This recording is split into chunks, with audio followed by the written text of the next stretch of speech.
Спортинг дуплетный ыты көрінген Николай Кобяков Россия чемпионы үрдік аты сүкті. Отойын оны 12 күннергер Липец Коракка тойду чемпионаты болан аста көріқтігіге қағаңытағырда әлбәқ кеге кыттынылла. Ол күрдік отут регионтан 200 спортсмен 2 күн ұстата ытылата, самай улхан команда сүрбе кыттачылақ сықасыреттен тейді.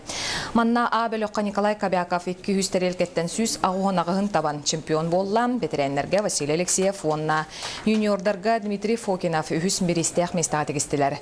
Команданын Тыгаял Макаров, Степан Чепалов, онна Николай Кобяков кыттыла команда 2 болар сетесті. Күрәқтегі түмігінен Владимир Петров, онна Василий Алексеев спорт мастера норматын толардылар, онын бейеқі опсай онюс мастер, бір нұроттар керділеріна кластақ мастер бар болла. Бүгін көйлаққа Николай Кобяковқа сетехетінген министерстве атыттан сүз тұғынша қатшынан беремені тұттардылар.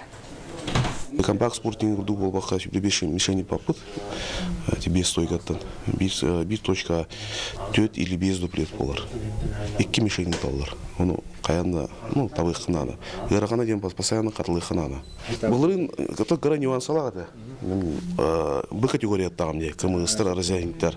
Это абсолютно результат, который дал мне. Но чемпион России, то группа А алдар, мастер дарнадыр. Неофициально, он был догасадым ехать.